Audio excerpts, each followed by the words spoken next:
Bonjour Olivier Costa. Bonjour. Et merci d'avoir accepté notre invitation cet après-midi. Vous êtes directeur de recherche CNRS au CEVIPOF, le centre de recherche politique de Sciences Po Paris.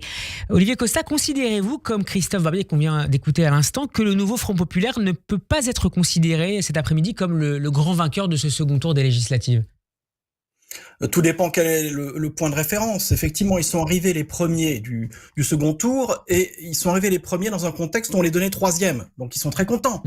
Mais c'est pas un très grand succès parce que si on considère qu'Emmanuel Macron, avec 254 sièges il y a 2 ans, connaissait une défaite historique, on peut difficilement dire que le nouveau Front Populaire avec 182 emporte une grande victoire. La majorité, chacun le sait, c'est 289 sièges à l'Assemblée nationale. Ils en sont vraiment très loin. Et la grande question, c'est de savoir avec qui ils vont gouverner et pourquoi faire. Et finalement, les roulements de mécanique de Monsieur Mélenchon qui dit qu'il veut aller à Matignon là, maintenant, tout de suite, pour appliquer le programme du nouveau Front Populaire sans rien discuter, c'est totalement fantaisiste.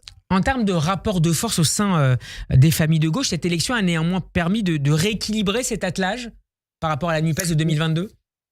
Oui, tout à fait, et c'est pour ça aussi que c'est un certain succès pour le Front de gauche, parce que ça a été dit pendant toute la campagne, les prises de distance des leaders écologistes, des leaders socialistes, notamment de Monsieur Glucksmann, par rapport à Jean-Luc Mélenchon, pour essayer de faire comprendre aux électeurs que s'ils votaient pour un candidat du nouveau Front Populaire au second tour, c'était pas forcément pour avoir Louis Boyard au ministère de l'Éducation ou Jean-Luc Mélenchon à Matignon, mais simplement pour avoir des députés de gauche. Donc il y a eu un rééquilibrage.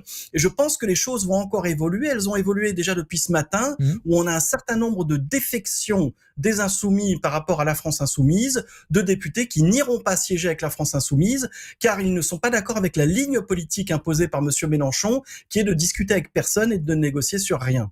Notamment la députée de Seine-Saint-Denis, Clémentine Autain. Olivier Costa, est-ce que vous diriez par conséquent que le centre de gravité d'une éventuelle coalition se situerait plutôt au centre-gauche ? Oui, alors c'est un peu paradoxal parce qu'Emmanuel Macron a fait le pari de dissoudre. C'est une dissolution qui est ratée. Il avait 250 députés, il en a 100 de moins aujourd'hui. Et néanmoins, Ensemble reste au cœur de la machine parlementaire et il n'y aura pas de coalition parlementaire sans eux. Donc ce qu'on peut imaginer, c'est un nouveau Front Populaire qui serait privé d'une partie des membres les plus radicaux, une trentaine, une quarantaine d'insoumis, et dont le reste accepterait de négocier un accord de coalition avec les députés Renaissance ou les députés Ensemble, c'est-à-dire le MoDem en plus, pour atteindre cette majorité de 289 voix qui est indispensable pour faire passer des lois et surtout indispensable pour éviter la menace constante d'une motion de censure. Est-ce que c'est un peu un retour aux fondamentaux de l'élection de 2017 avec la victoire d'Emmanuel Macron qui se situait à l'époque plutôt au centre-gauche, justement ? Oui et non, parce qu'aujourd'hui Emmanuel Macron est bien seul, donc on est rentré clairement dans un régime parlementaire, parce qu'à l'époque Emmanuel Macron effectivement s'est fait élire au centre, avec le centre-gauche, avec le centre-droit, il a réussi à réunir les modérés et les pro-européens des deux côtés, mais c'était vraiment le patron, c'était presque le gourou, alors qu'aujourd'hui on a vu vraiment quasiment tout le monde prendre ses distances avec Emmanuel Macron. Y compris son Premier ministre. Oui, et pas simplement pour des raisons stratégiques, c'est-à-dire qu'on peut comprendre que les députés, les candidats députés n'avaient pas envie d'avoir la photo de Macron sur leur profession de foi, mais au-delà de ça, ils sont vraiment fâchés contre lui. Il y a quelque chose qui est cassé, donc si quelque chose se reconstruit au centre, ce sera en prenant ses distances avec Emmanuel Macron et dans l'espoir que celui-ci ne se mêlera plus, comme il l'a fait depuis 7 ans, de chaque décision prise par le gouvernement au jour le jour. Alors, fin du jupitérisme, est-ce que c'est la fin également du macronisme ? Oui, probablement, parce que le macronisme s'est toujours incarné dans un seul homme, Emmanuel Macron, on ne lui connaît pas réellement de successeur, et surtout que du point de vue structurel, qu'on parle d'un parti ou même des idées, ça ne s'est pas vraiment structuré. Il est très difficile de dire de quoi le macronisme est fait, et on voit bien que les gens qui envisagent de prendre sa place pour 2027, c'est-à-dire une candidate au centre droit, ne se revendiquent absolument pas de son héritage et cherchent simplement à en tenir trouver leur propre voie, avoir leur propre discours. Olivier Costa, est-ce qu'une coalition plus à droite, réunissant cette fois Ensemble et les Républicains, est également envisageable malgré l'absence de majorité absolue ? Oui, paradoxalement, quand on regarde l'Assemblée nationale aujourd'hui, elle est vraiment bigarrée. Et donc, c'est un peu curieux de voir LFI avec 75 députés sur 577 considérer que de toute manière, ils vont gouverner. Non, on peut très bien imaginer que les députés ensemble, il y en a environ 160, et les députés républicains et assimilés, il y en a une soixantaine aussi, un peu plus de 220 au total, ce qui, entre nous, fait plus que le nouveau Front populaire. On peut imaginer aussi une coalition de centre-droit. La difficulté, toutefois, dans ce scénario-là, ce serait que le barycentre serait Renaissance, et ça serait un peu compliqué d'arriver à faire accepter aux Français l'idée que Macron convoque une dissolution pour avoir une clarification, perd son siège et continue à gouverner. Là, il y aurait quelque chose d'assez difficile à expliquer. À l'extrême droite, la déception était forte hier soir avec finalement 143 sièges dans le nouvel hémicycle. Pour autant, est-ce qu'on néglige le fait que le RN s'installe comme aux européennes, comme le premier parti de France en voix en suffrage exprimé? Oui, alors c'est assez bizarre parce qu'il y a peu de commentaires là-dessus. Le Rassemblement national a fait 32% des scrutins hier soir. C'est le premier parti de France de loin. Il emporte un tiers des voix.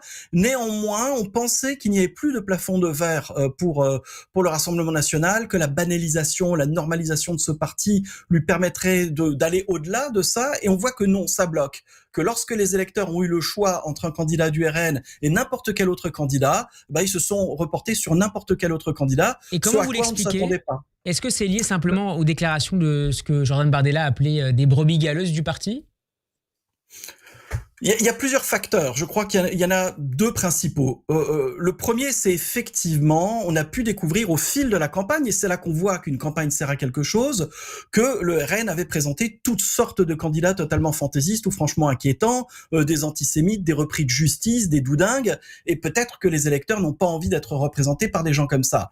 Mais Jordan Bardella porte une responsabilité aussi, parce que c'est très facile d'être dans l'opposition, de tout critiquer et de faire un programme très électoraliste pour gagner des élections. C'est un peu plus compliqué d'expliquer ce qu'on va faire si effectivement on arrive à Matignon. Et on a vu Bardella faire une reculade par jour pendant toute la campagne du second tour et apparaître comme quelqu'un qui tout simplement n'était pas prêt à gouverner, ce qui n'est pas excessivement étonnant pour un jeune homme de 28 ans qui n'a que le bac en poche et n'a jamais travaillé. Enfin, être à Matignon, ça requiert quand même un certain nombre de compétences, et les électeurs au fil de la campagne ont pu voir que le RN n'était tout simplement pas crédible pour prétendre gouverner le pays. Et vous soulignez, Olivier Cosset, dans une de vos notes publiées sur votre blog, que ça illustre également la différence de nature entre les élections européennes qui expriment souvent un vote plus protestataire que les législatives.